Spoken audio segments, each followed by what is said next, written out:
Hey, what's up, everybody? BDF44 coming at you with another video. All right, so now we're talking about Game 5 of the NBA Finals between the Golden State Warriors and the Boston Celtics. And this particular matchup is going to be back in San Francisco. And while we do understand that both of these teams, through 4 games, know one another, I can't tell you that I'm certain of what I'm going to see from either one of them. This is a situation where it can go a multitude of different ways.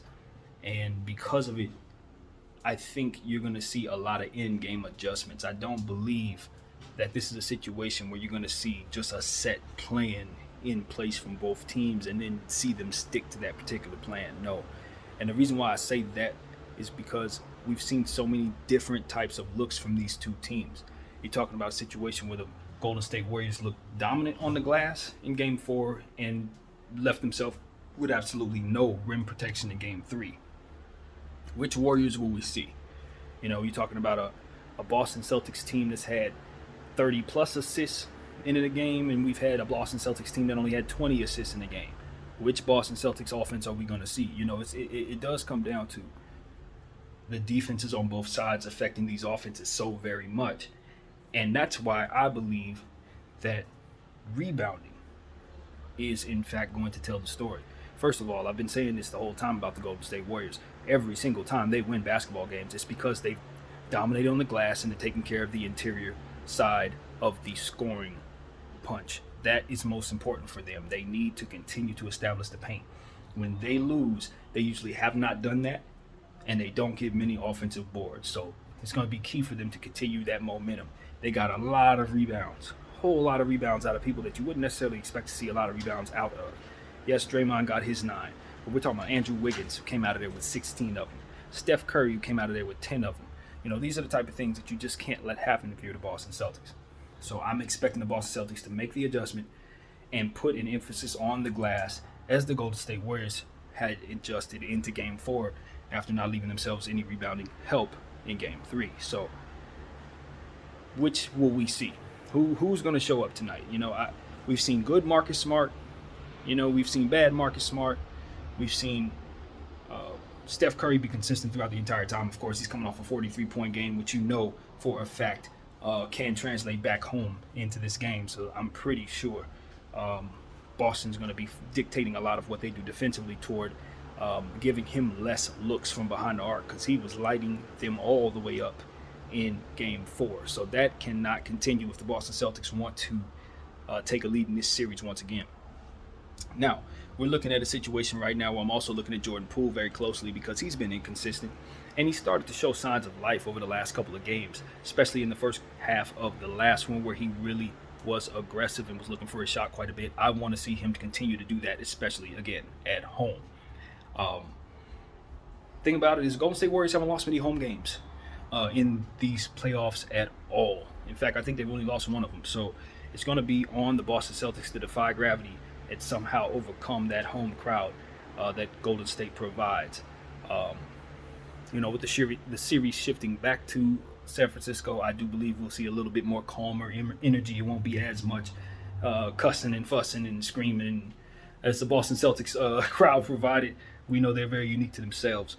But of course, we do expect for it to be booming in San Francisco. Now, Kevon Looney is somebody that we're paying a very close attention to on this channel, because we know for a fact that when he plays, good things happen for the Golden State Warriors. That was the case when they played against the Dallas Mavericks as well. He, in fact, is the best defensive player to have been on Luka Doncic this playoffs this year. So when it really does come down to it, you want to see more Kevon Looney. Obviously, Game 3, we didn't see enough of him. Clearly, as we said, they were left without rim protection.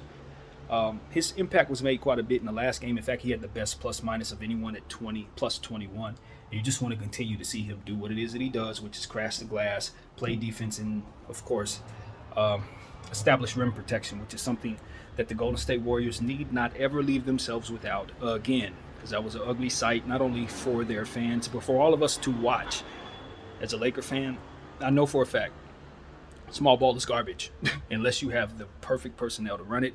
And even then, you're going to be giving up certain things. Rebounding is not something you should choose to give up. Rim protection is not something, in my opinion, you should choose to give up.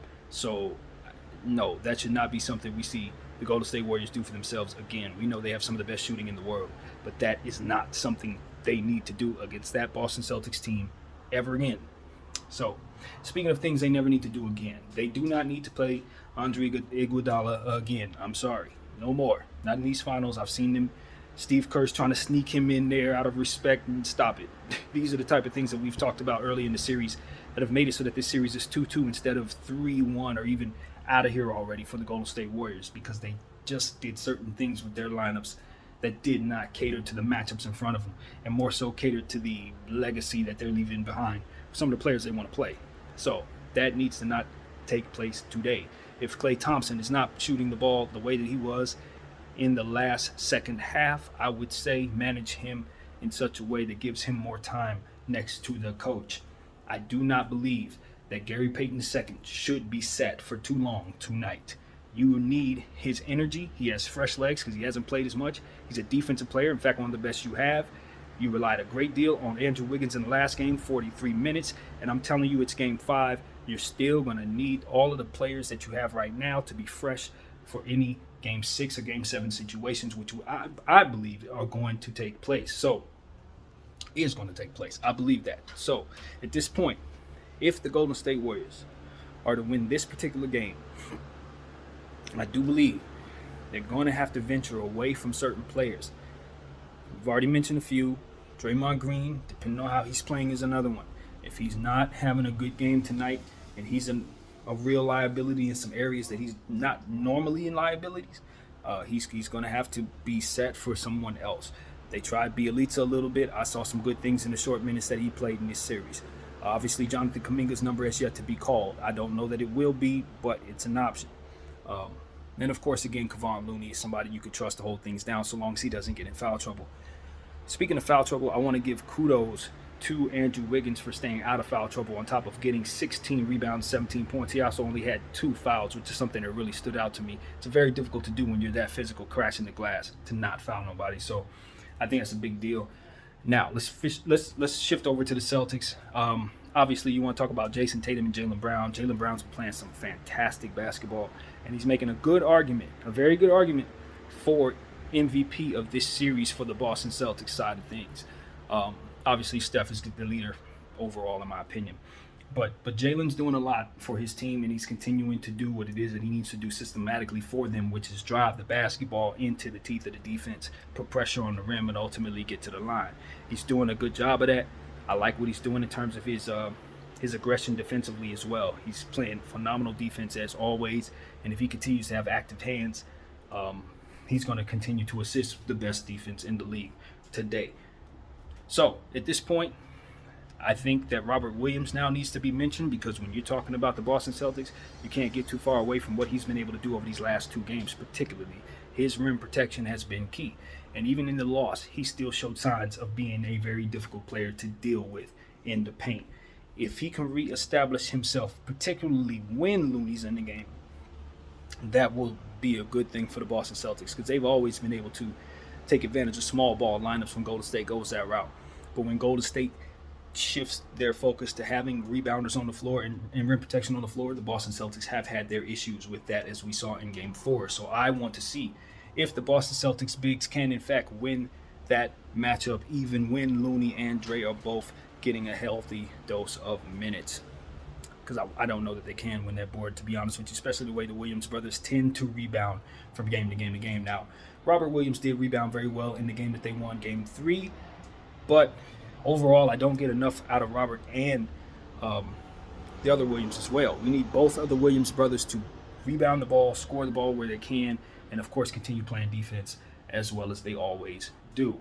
2 of the best players defensively in the game today. So as they continue to establish their legacy, I'm expecting them to continue to dominate defensively, along with Marcus Smart and Jason Tatum and all these guys. Now, the thing about Jason Tatum is this. Jason Tatum shot 23 shots in the last game, and in my humble opinion, those were shots, maybe shave off about 4 or 5 of them, that could have went to other guys, particularly Derek White, possibly Al Horford as well, somebody who I want to see be very aggressive in this game tonight. I know he's kind of tired at this point. He's an older guy. He's been putting a lot into these playoffs. He should be a little worn out, but I think those last couple of days off should have been good for someone like himself, and I'm expecting him to get back to his aggressive ways. The three ball had started to wane early in the series after having a good three ball series in the previous one. Now it's starting to pick up again, so I think his trajectory is headed upwards in terms of him shooting the ball, and that's just me speaking from the eye test. It's starting to fall again, so be careful. If you're the Golden State Warriors, he will shoot you down and make you adjust those bigs. So that's something I'm paying attention to as well. Yeah, Otto Porter Jr. started in the last game. I thought that was a fantastic adjustment, but he didn't get the minutes to really impact the game at all. I want to see them lean on him a bit more tonight if he has it going. If not, it's always another option there for them, but they can shift away there. Obviously, I haven't mentioned Klay Thompson much. Klay Thompson made some fantastic plays down the stretch of the game, but overall, he's still struggling quite a bit. His shot selection, he's had the green light to shoot bad shots his whole career. That is kind of hurting him right now when he's in a slump. Now, normally, he's good for all of those shots. That's the problem. He's not a shot that he ain't supposed to be able to confidently hit all over the floor. But the problem is this. Because he's not necessarily in his best condition yet, and because he's doing so much defensively outside of his best conditioning, his legs aren't there. So he's missing a lot of shots, and he's taking the wrong ones, in my opinion. I want to see the Hall of Famer shore that up. It's going to be incumbent upon him to just take better shots tonight and for the rest of this series to help his team. They can't keep getting off this slow starts with him shooting the ball and bricking bad shots out of rhythm. It just gets to a point where the Boston Celtics are going to start understanding that that is an opportunity for them as a team to attack the Golden State Warriors and put some points on the boards, because he is doing that every single game, and he has been doing it every single game for the past two series. So at some point in time, Ime Udoka is going to start aggressively attacking those moments when he's struggling, because you can predict when they're going to happen. I think that's what needs to change. I think Steve Kerr needs to manage him differently so that you're not seeing such a predictable first and second quarter brick session from Klay Thompson. Those are shots that can very easily go to other players who need to be shooting the ball, like Wiggins and Steph Curry and Poole, obviously. So let's see if those guys can get more shots tonight, and let's see if Klay Thompson can pick the right shots to take. I want to see him take them. Look, I want to see Klay Thompson take the Jason Tatum route, because there are a lot of assists that he's leaving on the board taking these bad shots. He can make plays for others, and nobody's expecting him to, because it's not his game. But in the NBA Finals, that's a trump card. If Klay Thompson decides he wants to start playmaking, what the hell is anyone going to do? Because they know he's looking to take shots, so you're playing off of him thinking he's never going to do that. That's the type of thing that I would try to see if I can pull out of my pocket, because at the end of the day, it's the complete opposite of what anybody's thinking about or looking for. And that's the type of thing that's going to win you a championship, is something like that. I think about when Grant Williams shot like 100 threes in, Game 6 or Game 7 of the Bucks series. That's the type of thing you're not looking for that needs to take place to help you win a series like this, where everything is absolutely tight and you don't really know who's going to win it from moment to moment. Derek White. Love what I'm seeing out of Derek White defensively, believe it or not. He's been really kicking butt on the defensive end. His three-point shot comes and goes, but he's been showing some spectacular moments in these playoffs. I want to see if he can continue to play well, particularly tonight on the road. If he gives them a big game on the road, I think it could be the difference, depending on what type of production they get from everybody else. But if everybody else is at their level and he plays well, that could really, really hurt the Golden State Warriors. So Derek White needs to continue to hit timely shots, get to the line, do all the little things that he can help his team do with the minutes given. And, so on and so forth. Now, again, if Jason Tatum's looking to assist, like I say, I think Klay should do, that's always going to work in his favor. There's never going to be a moment where Jason Tatum's not going to have the green light. But because he has the green light, just like Klay Thompson, nobody's really looking for him to make assists a lot of the time. And those assists are there. They have a nice system where they work the ball around and use his dribble penetration as well as Jaylen Brown's dribble penetration to get things open for themselves and to get easy shots and buckets, open buckets, etc. It's going to be incumbent upon the Golden State Warriors to not let up guarding the perimeter, particularly, again, as I said, when Al Horford's shooting the ball. That's Grant Williams can very easily, as we've said, shoot the ball a lot if he chooses to. And I think that that's a recipe for success for the Celtics. I would say he needs to score the ball, as I always do. He needs to score the ball. So, yeah, those are things I'm looking at, man. Those are things I'm looking at. Marcus Smart knows that he's coming off a really good game 4, but his game 3 was a putrid game. And if I'm him, I'm still mad at that game. The way that tends to seem motivated, self-motivated. It's the finals. I'm still pissed about game 3 if I'm him, because I'm motivating myself. I'm like, I don't even remember game 4. I'm still mad about game 3, and I'm coming out to kill you like I never even did game 4. That's the type of mentality I want Marcus Smart to have tonight if I'm rooting for him, because when he's on and when his confidence is right and when he's motivated, there ain't nobody beating the Celtics. When Marcus Smart is upward of 20 points and 8 assists, 8 rebounds, and 4 steals, you don't beat them. So he's important, because a lot of what they do sways with his shooting a lot of times as well. He's been hot in these playoffs, so we haven't had no complaints there. But he's had times in his past where he's gone really, really cold, shot himself out of the game rather. I don't think that's going to happen tonight. In fact, I don't think I'll see that in these playoffs. I think he's actually evolved out of those issues, but they were there, and we haven't forgotten. So, all in all, that's what it's about. Scoring droughts for the Boston Celtics do concern me. That's why I didn't pick them to win this series. I just don't think that the Golden State Warriors are ever going to be deficient scoring the ball, even against this defense. They're going to find ways to score, because Steph Curry is the defense buster. Golden State Warriors are finding ways of giving points out of Steph Curry in the midst of just going up against the best defense in the world. And I think part of it is how they're playing Steph Curry.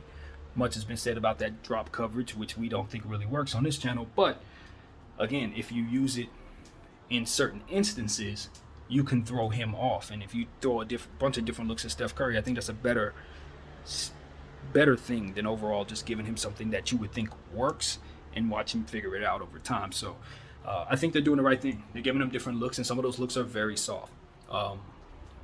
So as long as it's done properly, they should be able to manage it, but I don't think they've managed it well enough, given the fact that he's literally won 2 games.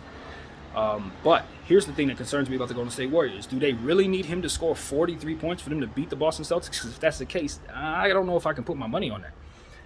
It's not to say that he can't go off and have another huge game, but it's like that is a lot to ask just to get a victory. But good thing is for the Golden State Warriors is he's very clearly on a mission to get the MVP. And a player like that going after a particular item like the MVP on top of the championship means that you can expect him to go completely and utterly off if possible, or shoot his way out of the game trying to do so. Which brings me to another issue. He needs to stop turning the ball over so much, as well as the whole team. Actually, both teams shoot. They both turn the ball over a hefty amount. It does get in the way. In fact, I would argue that's why the Boston Celtics are up 3-1 in this series, because they keep turning the ball over. Unforced turnovers, bouncing the ball off their foot, throwing outlet passes that get intercepted, although both teams have had that issue. I saw the Golden State Warriors actually fix that issue in Game 4. They need to not revert back to using that long pass. The Boston Celtics have it covered. We discussed that in Game 3. So, all in all, as we're saying, the Boston Celtics, they too throw the outlet, get it intercepted. Different things happen with the Boston Celtics when they don't take care of the basketball. It all goes bad. So, that is something I'm paying attention to. Who's going to take care of the basketball? Because we know if the Boston Celtics keep it under 15 turnovers, they usually win the game. That is what Brian Windhorst has told us. That has remained true, and we are not going to deviate from that truth on this channel. Pay attention to those turnovers for both teams. I made a mistake talking about the turnovers in the last game. Both teams actually had 16 in the last game. I said that the Celtics had more. That did not end off being true. So, I want to amend that as well. All in all, this is a 2-2 series, man. Whoever wins this game is definitely going to feel great about themselves, but neither one of them are necessarily out of the woods at all, even if they win this game, in my opinion. This thing is going 7 if you ask me. But it's not about asking me. It's about the games being played in between the lines. And one thing we know for sure is that Steph Curry's coming off a massive game, and his confidence has never been higher. His determination may have never been higher. And the defense he's going against has never been better. And he's having a hell of a lot of success against it, which means his confidence is growing against that particular defense, which tells me that you can bet he's going to go off again tonight for his home crowd. Man, I expect something special from Steph Curry. However, here's my concern for Steph Curry. I don't necessarily know that I can trust that Boston's not going to win another game on the road. They're such a good defensive team, and they've had a lot of things happen for them that have worked in their favor because of the adjustments made by the coach that they have in place, Ime Udoka. It's his turn. That's what I'm telling you. In terms of the adjustments made, the last adjustment was Steve Kerr's. It worked. Now it's Ime's, and when it's Ime's turn, he's successful almost 100% of the time in these playoffs. So I'm looking at this situation and saying, well, something has to give. Either it's going to be the Golden State Warriors home success, or it's going to be Ime Udoka's counterpunches, which always work. So I'm going to tell you the truth. I really don't know what to expect tonight. If I pick a team, I don't feel confident about either one of them, because this is the pivotal game 5 where it's just going to be about who wants it more. It's going to be a dogfight. It's going to be about who can get to the 50-50 balls, who's going to, again, rebound the ball, take care of the ball, and all of the stuff. And there's no way of really knowing what to expect till the game's tipped off. So anybody that's telling you all they know what to expect in a game like this, I don't believe they're telling the truth necessarily, because we've seen so many different looks. There's no way to predict what you're going to see next. Not honestly anyway. So what I can say is, if the Golden State Warriors leave themselves without rim protection, they're going to get beat. And if the Boston Celtics turn the ball over, they're going to be beat. Everybody that I'm listening to and all the pundits I've listened to, they think the Celtics are going to win this particular game. I didn't listen to the normal, regular stuff this morning, but a lot of people are saying they believe the Celtics are going to win.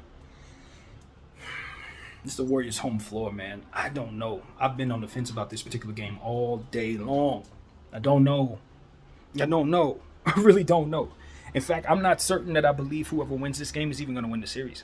To be completely honest with you, I don't think this game necessarily tells you who's going to win this series. I don't, because both teams counter so well. So I'm going to stick with the counters. I'm going to stick with the counters. I'm going to say that the Boston Celtics are going to find a way to win this particular basketball game. And I'm going to say that they're going to win this game on the road, knowing that Steph Curry's been playing well, but also knowing that I've seen more inconsistency from the Warriors side than I have from the Celtics side overall. I don't know what I'm getting out of more players than I don't know what I'm getting from the Boston Celtics side. The only problem I really have with the Boston Celtics is they need to expand their bench in this game to give their players a little more rest. Other than that, they play well together and they have less holes in everything that they do. And as I said in that last game, I didn't feel like the Golden State Warriors snatched the overall edge in the series just by winning that last game. Now, if they win tonight, I think they do so. But I think that's what's required. So as far as I can tell, if I'm to stay true to that, I'm going to say the Boston Celtics still have the edge in the series and should win Game 5. So that's exactly what I'm going to say. The Boston Celtics are going to win Game 5 on the road tonight and send this thing back, of course, to Boston up 3-2. And you know it hurts my Lakers soul to say that. But I'm not going to lie to you guys. I'm not going to pretend like I believe something I don't. I just have been thinking that the Boston Celtics are going to find a way to win this game all day long because of the continued success of Ime Udoka's adjustments and the ability for all of his players to execute those adjustments as positionless players that play defense and offense. Here's the issue, though. I'll tell you what's hesitating here. It's the health of Robert Williams. I'm thinking about Robert Woods. Forget that. Robert Williams, Time Lord. The health of Time Lord. I'm worried about the health of Time Lord because it's one thing to have your home cooking in Boston, being able to sleep in your own bed with a knee injury like that, have your own routine. It's another thing to get on a flight to California from Boston after being off a flight from Boston to California. It just feels like at this point, jet lag and fatigue could really kick in for a guy like him. And on the road, I don't know if he's going to have the same energy that he did in the Boston games. He just played great at home. I'm not sure it'll translate, and it will need to, because he's been a great deal of what has worked for the Boston Celtics. If he's not himself and you're only relying upon Al Horford and Daniel Tice, if they're at their best, those Warriors matchups aren't going to be best for them. Looney should take over, and Draymond should play better. Given his trajectory, it's headed upward after starting the series very, very slow. I don't expect him to suck tonight. So if I'm going to give anybody some hope, I'd say that the Golden State Warriors should have a little bit of an edge in that way. So that's what I got, man, for 24 minutes. Happy Kobe minute. I got nothing left for this particular game until the game ends. Obviously, you guys, I appreciate everybody checking out BDF 44, and I will get back to you then. Peace.